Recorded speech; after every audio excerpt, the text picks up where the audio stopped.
Jake Monroe adjusted his uniform collar and tried not to look nervous. The grand hall of Horizon's Edge space station was filled with hundreds of alien beings from across the galaxy. Lights sparkled from crystal chandeliers that floated without any visible support. Music played from instruments he couldn't even name. As a cultural liaison officer for the Terran Coalition, Jake had attended many diplomatic events, but never one this important. Tonight was the Galaxy Unity Summit, and every major civilization had sent their representatives. Jake's job was simple: smile, be polite, and don't embarrass humanity. Earth was still new to the galactic community. Humans had only achieved faster-than-light travel 30 years ago. Compared to species that had been traveling the stars for thousands of years, humanity was like a child at an adult's party. Jake moved through the crowd, nodding at various aliens. Some had multiple arms, others had scales or fur. A few didn't even have solid bodies but floated as clouds of glowing gas. He had learned not to stare. Captain Lisa Chen, his commanding officer, had drilled that into him during training. Then he saw her. She stood near the far wall, surrounded by armored guards. Even from across the massive hall, she commanded attention. Her skin looked like polished silver, but it shifted colors as the light hit it differently. Purple, blue, and hints of pink danced across her features. Her eyes glowed with a soft violet light. She wore a flowing dress that seemed to be made of liquid starlight. A crown of crystalline spikes floated above her head without touching her hair. Jake knew immediately who she was. Princess Lyria Vasishara of the Valkyrie Empire. The Valkyrie were one of the most powerful civilizations in known space. Their empire controlled hundreds of star systems. Their technology was thousands of years ahead of Earth's, and their military could probably conquer human space in a matter of weeks if they wanted to. But that wasn't what made Jake stare. It was the look in her eyes. Despite the grand setting and her royal bearing, she looked tired. Lonely even, she smiled at the diplomats who approached her, but the smile never reached those glowing eyes. Jake realized he was staring and quickly looked away. What was he thinking? She was alien royalty, and he was just a lieutenant commander from Earth. The distance between them wasn't measured in meters but in entire civilizations. Stop gawking and circulate. Captain Chen appeared beside him, holding a glass of something blue and fizzy. You're here to make connections, not to daydream. Yes, ma'am, Jake said, tearing his gaze away from the princess. For the next hour, Jake did his job. He spoke with a four-armed trader from the Nexus Collective about Earth's agricultural exports. He discussed music with a crystalline being from Harmonix. He even managed to make a stern warrior from the Krell Dominion laugh with a joke about interstellar navigation. Then the lights flickered. It happened so fast that most beings didn't notice at first. But Jake had been a soldier before becoming a diplomat. His instincts screamed danger. He scanned the room and saw them. 3 figures in dark suits moving with purpose through the crowd. They wore masks that covered their faces. One of them was heading straight toward Princess Lyria. Jake didn't think. He moved. Gun! Someone shouted in a translated burst of panic. Chaos erupted. The masked figures pulled out weapons that crackled with energy. Guests screamed and scattered in every direction. The princess's guards moved to protect her, but one of the attackers threw a device that exploded in a flash of white light. The guards fell, stunned. Jake ran faster than he thought possible. He reached the princess just as one attacker raised his weapon toward her. Without hesitation, Jake tackled her, pulling them both behind a massive pillar just as energy blasts scorched the air where she had been standing. What are you doing? Princess Lyria demanded in perfect English, her eyes wide with shock. Saving your life, Your Highness, Jake gasped. We need to move now. More explosions rocked the hall. Security forces were engaging the attackers, but the firefight was intense. Jake spotted a service door behind them, partially hidden by decorative plants. This way, he said, pulling her toward the door. The princess hesitated for only a moment before following. Her guards trained her well because she moved quickly and quietly. They burst through the service door into a narrow corridor lined with pipes and conduits. Jake could hear shouting behind them. Do you know where you're going? Lyria asked as they ran. Vaguely, Jake admitted. I studied the station layout, but I never thought I'd need to use the service corridors. They turned a corner and nearly ran into a group of workers. The aliens stared at them in shock before Jake shouted, Security breach. Lock down this section. The workers scrambled to comply, and Jake pulled the princess deeper into the maze of corridors. Behind them, he could hear the heavy footsteps of pursuers. His heart pounded. This was insane. He was running through maintenance tunnels with alien royalty, being chased by terrorists. They reached a junction and Jake paused to catch his breath. The princess leaned against the wall, her silver skin now showing flashes of deep blue, which Jake's training told him meant stress in Valkyrie. "Why did you help me?" she asked suddenly. "You barely know me. You could have been killed." Jake looked at her, really looked at her. Up close, she was even more beautiful. But more than that, she seemed real in a way the distant princess hadn't. There was vulnerability in her expression, a softness beneath the royal bearing. "Because it was the right thing to do," he said simply. She studied him with those violet eyes, and something passed between them, understanding maybe, or recognition. Two people trapped by duty and expectation, finding a moment of genuine connection in the most unlikely circumstances. "What is your name?" she asked softly. "Jake Monroe, Your Highness. Lieutenant Commander, Terran Coalition." "You may call me Lyria," she said. "I think you have earned that right." Jake felt his face grow warm. Being this close to her, seeing her as a person rather than a distant princess, made him realize how impossible and wonderful the situation was. Before he could stop himself, he whispered what he thought was too quiet for her to hear. "I wish I could marry her." Lyria turned to him sharply. Her ears, he suddenly remembered, were far more sensitive than human ones. Her eyes widened and several emotions flickered across her face too quickly for him to read. Then, to his absolute shock, she smiled. It was a genuine smile, warm and bright. "Yes," she said simply. Before Jake could process what just happened, the corridor filled with the sound of running feet.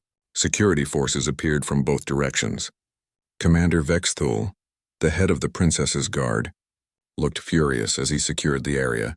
In the commotion that followed, Jake was separated from Lyria. He was questioned, debriefed, and eventually cleared of any wrongdoing. The terrorists had been captured. The summit ended early, and Jake was left with one burning question echoing in his mind. Had she really said yes? And if so, what did it mean? Jake couldn't sleep. 3 days had passed since the attack, and he still replayed that moment in his mind. The princess saying yes to his whispered words. It had to be a mistake. Maybe she had been responding to something else. Maybe his translator had glitched. Maybe he had imagined the whole thing. He sat in his quarters aboard the Terran Coalition station, staring at reports he should be reading. Instead, his mind wandered to silver skin that changed colors and violet eyes that had looked at him with something he couldn't quite name. A knock on his door made him jump. "Come in," he called. Captain Chen entered, and her expression told Jake this wasn't a social visit. She looked serious, maybe even worried. "Get your dress uniform on," she said without preamble. "You've been summoned." "Summoned by who?" "By Princess Lyria Vasashara and the Valkyrie Diplomatic Corps. Apparently you and the princess need to have a very important conversation." Jake's stomach dropped. "Captain, I don't understand." "Neither do I yet," Chen admitted. "But when alien royalty requests your presence, you go. And Jake, whatever happens in there, remember you represent all of humanity.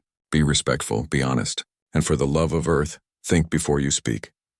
30 minutes later, Jake found himself in a formal conference room he didn't even know existed on the station. The walls were made of some material that shifted between solid and transparent. Through it, he could see the stars beyond. Princess Lyria sat at the head of a long table. She wore formal robes that looked more like armor than clothing. Her guards stood behind her, including Commander Vexthul, who watched Jake with an expression that could freeze stars. Several other Valkyrie officials sat along the table, their faces unreadable. Captain Chen guided Jake to a seat opposite the princess. The moment felt surreal. Just days ago, he had been running for his life with her. Now they sat in a formal setting, separated by protocol and the weight of their respective positions. "Lieutenant Commander Monroe," Princess Lyria said, her voice formal and measured. "Thank you for attending this meeting." "Your Highness, it's an honor," Jake managed to say, his throat dry. One of the Valkyrie officials, an older male with deep purple skin, leaned forward. "Commander Monroe, do you understand why you have been called here?" Jake glanced at Captain Chen, who looked as confused as he felt. "No, sir, I don't." The official's expression remained neutral.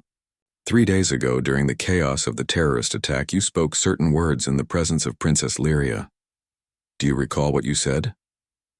Jake's heart hammered in his chest. He had hoped they wouldn't bring that up. I may have said something. In the heat of the moment. It wasn't meant to be heard. But I did hear it, Princess Lyria said quietly. Her eyes met his across the table. You said I wish I could marry her, and I responded with yes, is that correct? The room fell silent. Jake could hear his own heartbeat pounding in his ears. Captain Chen's sharp intake of breath told him this was serious, though he didn't understand why. Yes, Your Highness, Jake admitted. But I didn't mean for you to hear that. I was just thinking out loud. It was inappropriate, and I apologize. Inappropriate, perhaps, the older official said, but also binding. Binding? Captain Chen spoke up. I'm sorry, but I don't understand what's happening here. The official looked at her with something like pity. In Valkyrie culture, when one person proposes marriage to another and that person accepts, it becomes a sacred vow. This is especially true for royalty. Princess Lyria has accepted Commander Monroe's proposal. In the eyes of Valkyrie law, they are now bondmates in waiting. Jake felt the room spin. Wait, what? That's not... I didn't mean it as an actual proposal. Intent matters less than words in our culture, another official explained. What is spoken becomes truth. What is promised must be fulfilled. Captain Chen stood up. With all due respect, Commander Monroe had no knowledge of Valkyrie customs. Surely this can be considered a cultural misunderstanding. It could, Princess Lyria said, speaking for the first time in several minutes. But it is not. Everyone turned to look at her. She stood, her bearing regal and commanding. I accepted Commander Monroe's words, knowing full well what they meant in our culture. I made a choice. Your Highness, Commander Vexthal spoke up, his voice tight with barely controlled anger. You are promised to Lord Kael'zan. The wedding has been arranged for months. This union is meant to unite two great houses and prevent civil war. I am aware of the political arrangements, Lyria said coolly, but Valkyrie law is clear. A royal's choice of bondmate, once declared and accepted, supersedes all other arrangements. Is that not correct? The officials exchanged glances. The older one finally nodded. That is correct, Your Highness. But this decision will have consequences. All decisions have consequences, Lyria said. She looked directly at Jake. Commander Monroe, I understand this must be overwhelming for you. I'm offering you a choice. You may refuse this bond. If you do, I will be dishonored in the eyes of my people. But you will be free of any obligation. Or you may accept, knowing that you will be entering a complex situation with political ramifications you cannot yet understand. Jake looked at her, really looked at her. Her skin showed hints of blue, the color of stress and uncertainty. Despite her royal bearing, she was nervous. She had used him in a way to escape an unwanted marriage, but he could also see something else in her eyes. Hope, maybe. A desperate wish for something real in a life governed by duty. Captain Chen leaned close to Jake and whispered, This is your decision, but think carefully. This affects more than just you. Jake thought about his life. He had always played it safe, always followed the rules. He had become a diplomat because it was practical, not because it excited him. And now here was something wild and impossible and terrifying. A chance to be part of something extraordinary. He also thought about the moment in the corridor. How real she had seemed. How they had connected, even briefly. Maybe it could grow into something more. Or maybe it would be a disaster. But at least it would be interesting. Jake stood up and looked Princess Lyria in the eyes. Your Highness, I accept. The room erupted in a flurry of reactions. Captain Chen grabbed his arm. Jake, do you understand what you just agreed to? Not really, Jake admitted. But I think that's part of being human. We jump first and figure out the landing later. Princess Lyria smiled, and this time it was genuine and bright.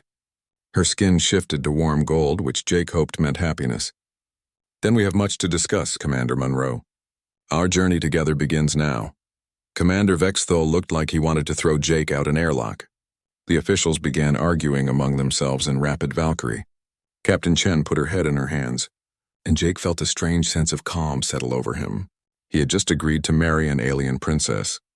His life would never be normal again. Somehow that felt exactly right.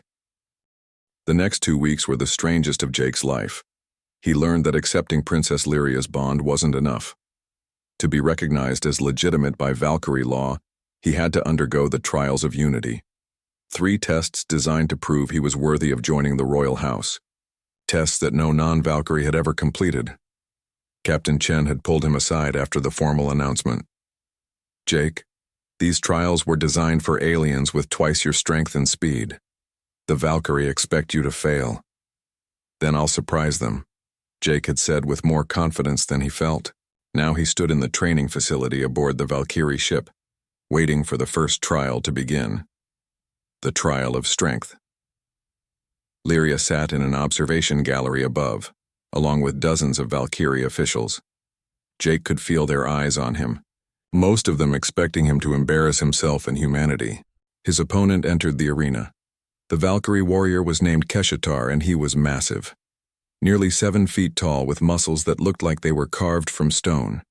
His silver skin showed patterns of deep red, which Jake had learned meant aggression and battle readiness. You may use any weapon you choose, an official announced. The trial ends when one fighter yields or is unable to continue. Keshatar selected a long staff that crackled with energy. Jake looked at the weapon rack and picked up 2 short sticks. They looked almost like toys compared to the warrior's weapon. Murmurs rippled through the observers. Is the human mocking us? Someone asked. No, Lyria's voice rang out clearly. He is thinking. The trial began. Keshatar moved with speed that Jake couldn't match. The first strike came so fast Jake barely dodged. The energy staff left a scorched mark on the floor where he had been standing. This wasn't a friendly sparring match. This was real combat. Jake rolled to the side as another strike came down. He couldn't match the Valkyrie's strength or speed. But he didn't need to. He had spent years studying combat tactics from 100 different worlds, and he knew one universal truth. Every fighter has patterns. Keshatar attacked with powerful overhead strikes, always following the same sequence. 3 high strikes, then a sweep low. Jake watched, dodged, and waited. When the pattern repeated for the 4th time, he was ready. As Keshatar swept low, Jake jumped and brought both sticks down on the warrior's extended arms. The Valkyrie dropped his weapon with a roar of surprise. Before he could recover, Jake swept his legs out from under him. The massive warrior fell hard. Jake pressed 1 stick against his throat, not enough to harm, but enough to show he had won. The arena fell silent. Then Keshatar began to laugh. It was a deep, booming sound. The human fights with his mind, not his muscles. There is honor in this. He tapped the floor twice, the Valkyrie's sign of yielding. Jake helped him up, and the warrior clasped his arm in respect. The observers erupted in surprised discussion. Jake looked up at Lyria, who was smiling with skin that shimmered gold and pink. He had passed the first trial. The second trial came 3 days later, the trial of wisdom. Jake was led into a chamber filled with Valkyrie scholars and historians. They presented him with an ancient problem that had troubled their civilization for centuries. 2 noble houses had been feuding for generations over territory and honor. Each had legitimate claims. Each had suffered losses. The conflict threatened to escalate into civil war. Countless Valkyrie minds had tried to solve this dilemma, but every solution favored one house over the other, which only made the problem worse. Tell us, human, the lead scholar said with barely hidden contempt. How would your primitive species solve a problem that has stumped the greatest minds of the Valkyrie Empire? Jake spent an hour reading the history they provided. The more he read, the more he saw the pattern. Both houses were trapped by their own pride and their interpretation of honor. They couldn't back down without losing face. They couldn't compromise without appearing weak. You're asking the wrong question, Jake finally said. The scholars looked offended. Explain yourself. You're trying to find a solution that gives one house victory over the other. But that's not what honor requires. Honor requires both houses to be strong, not for one to defeat the other. What if, instead of dividing the disputed territory, you created something new from it? A shared city, governed by both houses together. A place where their cooperation becomes the foundation for a new kind of strength. That is ridiculous, one scholar scoffed. They would never agree to share power. They might, Jake countered, if you frame it differently. Not as sharing power, but as creating something greater than either could achieve alone. Both houses get to be part of something historic. Both get to demonstrate a new form of honor. the courage to build rather than destroy. The scholars argued among themselves for hours. Finally, the lead scholar spoke. Your solution is unconventional. It goes against traditional Valkyrie thinking, but it has merit. We will present it to the houses. He bowed slightly, which for a Valkyrie scholar was high praise. You have passed the trial of wisdom. The third trial was the one Jake feared most, the trial of spirit. He and Lyria would undergo a mind link, a process where their thoughts and emotions would become temporarily shared. It was deeply intimate, and it would reveal everything: his fears, his doubts, his true feelings. They sat facing each other in a private chamber. A Valkyrie elder placed crystalline devices on both their temples. Once the link begins, you cannot hide anything from each other. Are you prepared? Jake looked at Lyria. She looked nervous too, her skin showing swirls of blue and purple. Together? He asked. Together, she agreed. The elder activated the devices and Jake's world exploded into sensation. He could feel Lyria's thoughts mixing with his own, her fear of failing her people, her loneliness despite being surrounded by courtiers, her desperate hope that this bond could be real and not just political necessity, and underneath it all, a growing feeling toward him, fragile but genuine. She felt his emotions too, his insecurity about being worthy of her, his determination to prove himself not for glory, but because he genuinely cared about her, his amazement at her strength and grace. And yes, his growing affection, different from hers but equally real. The link intensified. Memories flowed between them. Jake saw Lyria as a child, learning the weight of duty. She saw Jake as a young soldier, making the choice to save lives rather than take them. They saw each other's dreams, fears, and hopes. There was nowhere to hide, no mask to wear. When the elder finally broke the connection, both Jake and Lyria were crying. Not from pain, but from the overwhelming intimacy of truly being known by another person. They understood each other now in a way that went beyond words or culture. You have passed the trial of spirit, the elder said softly. More than that, you have found something rare, a true connection. Jake reached across the space between them and took Lyria's hand. Her skin was warm and soft, and it glowed golden at his touch. I see you, he said, using a Valkyrie phrase that meant more than just physical sight. It meant understanding and acceptance. I see you too, Lyria replied, squeezing his hand. They had passed all three trials, but the hardest challenges were still ahead. The celebration of Jake's successful completion of the trials lasted only one day before everything fell apart. Lord Kael'zan, the noble who was supposed to marry Lyria, made his move. News feeds across the Valkyrie Empire lit up with his message. His face appeared on every screen, handsome but cold, his silver skin showing dark red patterns of anger. The royal house has been corrupted by alien influence, he declared.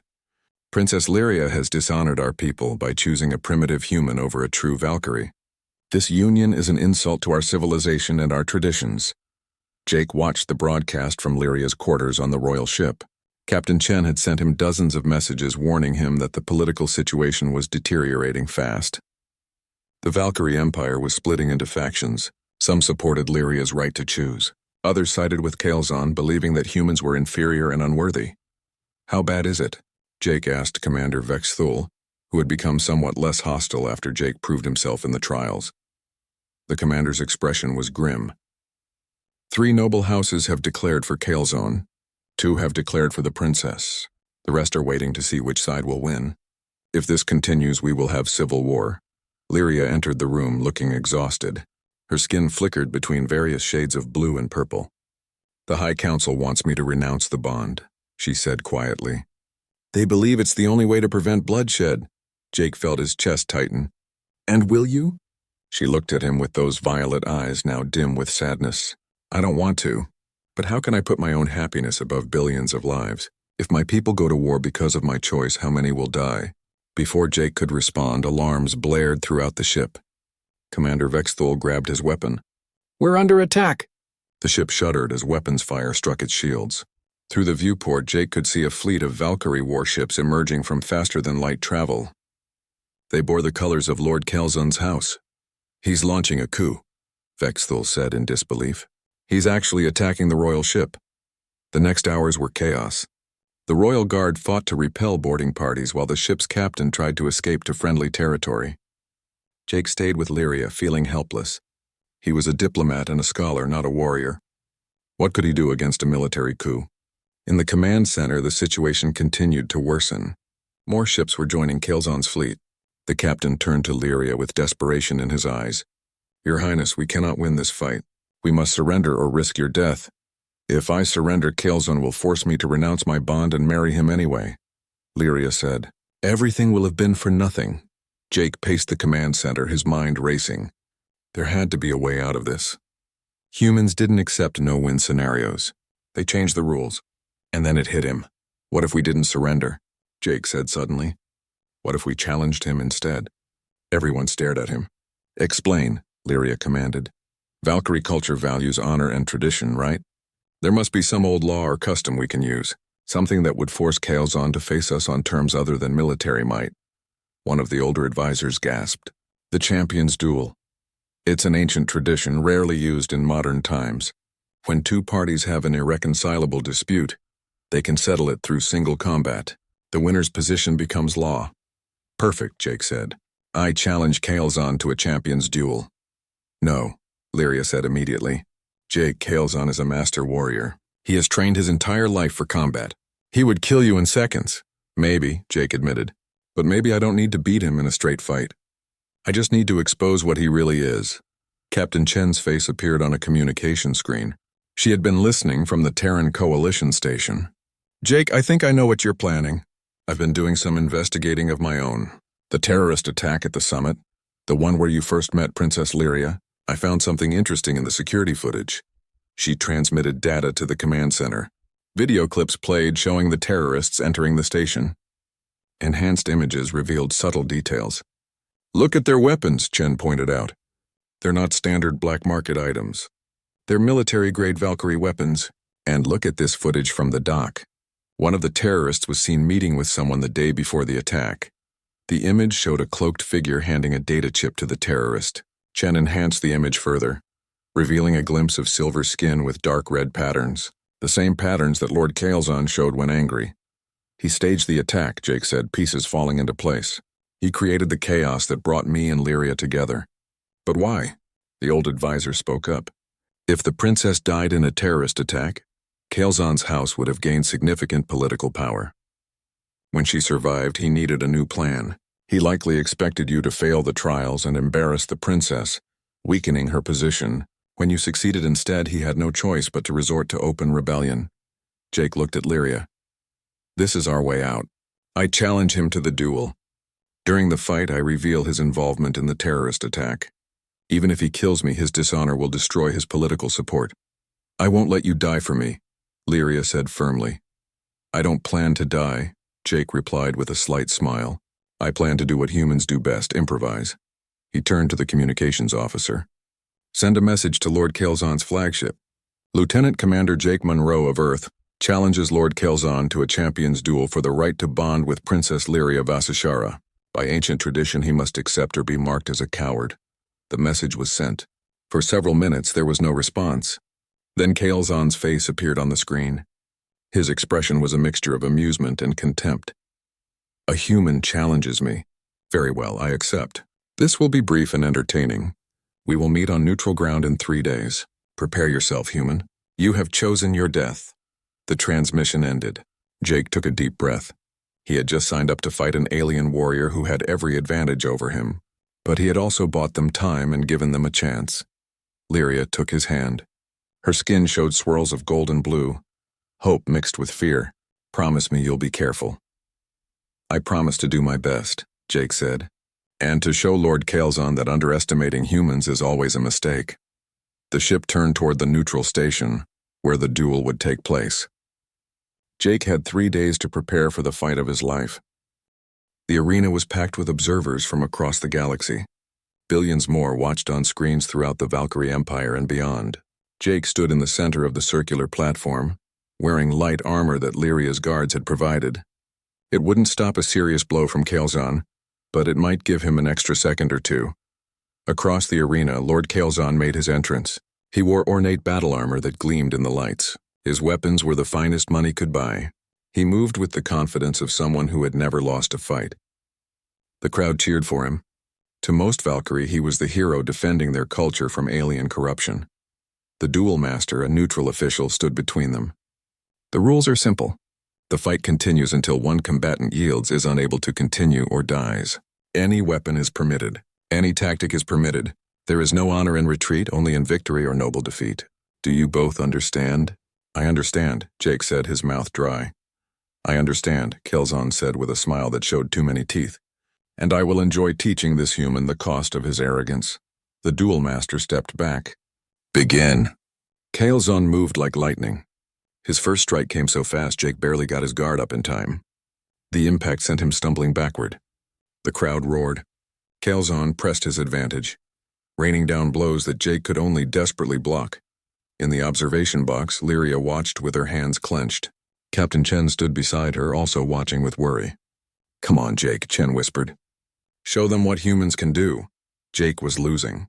He knew it, the crowd knew it, and Kael'zan knew it. The Valkyrie Lord was stronger, faster, and more skilled. But Jake hadn't come here to win through strength. He had come to expose the truth. He let Kael'zan drive him back toward the edge of the arena, appearing to tire. Is this the best Earth can offer? Kael'zan shouted for the crowd. Is this the creature who dares to join the royal house? I'm just a diplomat, Jake gasped, still backing away. Not a warrior like you. You've trained your whole life for combat, haven't you? I am a master of 17 fighting styles, Kael'zan boasted, playing to the crowd. I have commanded armies and won battles. You are nothing compared to me. You're right, Jake said, dodging another strike. I'm not a warrior, but I am good at finding information, like security footage, for example. Kael'zan's expression flickered for just a moment. What are you talking about? Jake tapped the communication device on his wrist.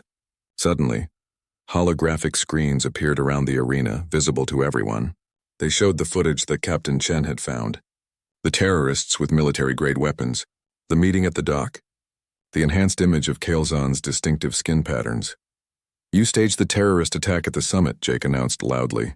You tried to kill Princess Lyria to gain political power. When that failed, you tried to use me to embarrass her. And when I passed the trials instead, you launched a coup. You have no honor, Lord Kael'zan. You're just a coward hiding behind tradition. The crowd's cheering turned to shocked murmurs. Kael'zan's skin flashed dark red and black, colors of rage and fear. Lies, human deception. Then explain the footage, Jake challenged. Explain why terrorists used weapons from your house's armory. Explain why you were meeting with them the day before the attack. Kael'zan roared in fury and charged at Jake with reckless abandon. No more careful fighting, no more skill. Just pure rage. Jake had gotten under his skin, and that was exactly what he needed. As Kael'zan rushed forward, Jake dropped to the ground and rolled. The Valkyrie Lord stumbled over him, his momentum carrying him toward the edge of the arena. Jake kicked out, catching Kael'zan's ankle. The Lord fell hard. Before Kael'zan could recover, Jake was on him, pressing his weapon against the Lord's throat. Yield, Jake demanded. Never. Kael'zan snarled. His hand shot out, grabbing a concealed knife from his boot. He stabbed upward, aiming for Jake's heart. Jake barely twisted away, but the blade cut deep into his shoulder.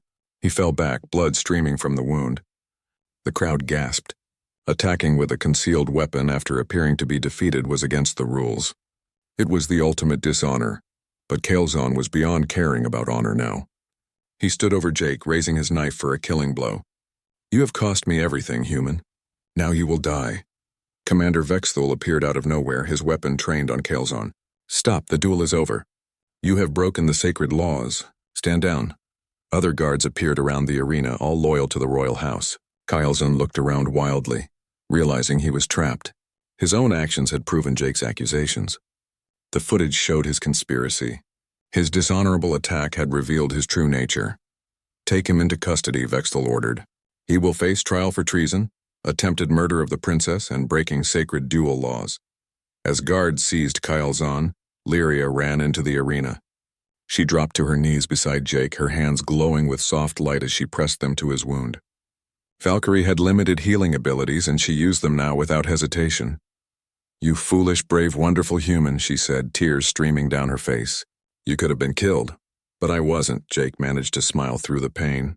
"And now everyone knows the truth." Kael'zan destroyed himself. Around them, the crowd's mood had completely shifted. They weren't cheering for Kael'zan anymore. They were watching in stunned silence as their princess healed a human who had risked everything to protect her and expose corruption in their society. The High Council convened an emergency session that very day. With Kael'zan's crimes exposed and his political support collapsed, they had no choice but to formally recognize Jake and Lyria's bond. The princess's choice was validated. The threat of civil war evaporated as Kael'zan's faction disbanded in shame. 2 weeks later, Jake stood in the grand ceremonial hall of the Valkyrie homeworld. His shoulder had healed, leaving only a small scar. He wore a blend of human formal wear and Valkyrie ceremonial robes. Beside him, Lyria looked radiant in a dress that seemed to be made of living starlight. The wedding ceremony combined traditions from both cultures. Captain Chen stood as Jake's witness. Commander Vexthal, who had completely changed his opinion of Jake, stood as Lyria's honor guard. Representatives from dozens of species attended, watching history being made. As they exchanged vows, Jake thought about how far they had come. A whispered wish in a moment of chaos had become something real and profound. They had faced trials, conspiracies, and the threat of war, and they had emerged stronger together. When the ceremony ended and they were officially bonded, the crowd erupted in genuine celebration. The Valkyrie had learned that honor wasn't about rigid tradition. It was about courage, truth, and the willingness to grow. Humans had shown the galaxy that they might be newcomers, but they had much to teach as well as learn. Jake and Lyria stood together, looking out at the assembled beings from across the stars. "Ready to change the galaxy?" Jake asked softly. "Together," Lyria replied, taking his hand. "Always together." And as they walked forward into their new life, the barriers between species seemed a little less important. Love, courage, and honor, it turned out, were universal languages that everyone could understand.